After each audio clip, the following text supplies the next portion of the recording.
Madam आपले नाव काय? सुलताना नजीर शेख। सुलताना शेख मॅडम, आपले संभाजीनगर समाचार न्यूज चॅनलमध्ये खूप खूप स्वागत आहे। आपण कुठे राहता? जायकवाडी तालुका पेठण, जिल्हा छत्रपती संभाजीनगर। बरं, आपण ज्या गावात राहता त्या गावात काही समस्या आहे का? हो, रस्त्याची समस्या आहे।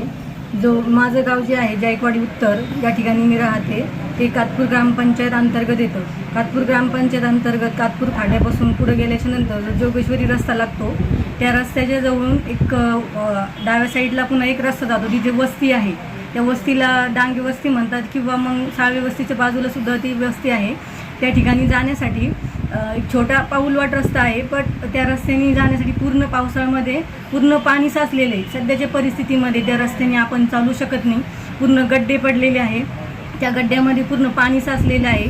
चालताना हे गाड्यांचा तर प्रश्नच निर्माण होत नाही चालण्याचा, माणूस चालताना सुद्धा व्यवस्थित चालू शकत नाही त्या रस्त्याने। त्या रस्त्याची इतकी बिकट परिस्थिती झालेली आहे की सध्या तिथून म्हणजे चालणं येणं जाणं पूर्ण इम्पॉसिबल आहे। आणि दुसरी गोष्ट, याबाबत मी अनेक वेळा आपले शासनाकडे यांच्याकडे निवेदन दिले, परंतु त्या बाबतीत अद्यापही कोणत्याही प्रकारची कार्यवाही करण्यात आलेली नाही, किंवा तिकडं म्हणजे असं हे सुद्धा करण्यात आलेले नाही की लक्षसुद्धा कातपूर ग्रामपंचायत अंतर्गत सुद्धा तिकडं लक्ष देण्यात आलेलं नाही आहे। त्या ठिकाणी पण बरीचशी लोकं राहतात, लहान मुलं, आणि ते शाळेत जाण्यासाठी त्यांना रस्ता पण व्यवस्थित उपलब्ध नाही आहे। एवढं पाणी साचलेलं असताना सुद्धा मुलं त्या रस्त्याने शाळेमध्ये जातात। तर म्हणजे अतिशय बिकट परिस्थिती रस्त्याची त्या ठिकाणी निर्माण झालेली आहे।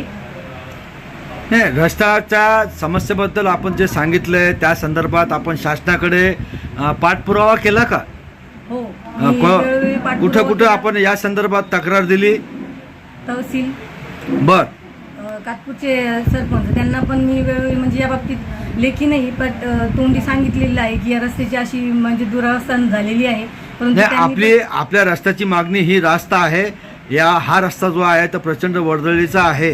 इथून विद्यार्थ्यांचं, नागरिकांचं आणि सर्वांचं, रहिवाशांचं हे जाणं येणं आहे, साहजिकच आहे, त्यांना खूप त्रास होतोय। या संदर्भात शासनाकडे आपण शेवटची काय मागणी करणार?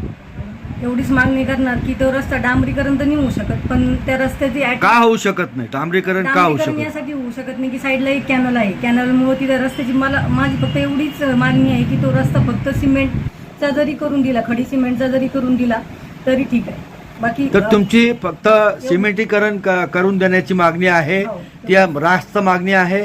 आपण जी मागणी करत आहोत त्या मागणीला आमचा संभाजीनगर समाचार न्यूज चॅनलचा पाठिंबा आहे, आणि आपण ही समस्या मांडली ती योग्यच मांडली। आपले खूप खूप आभार, धन्यवाद।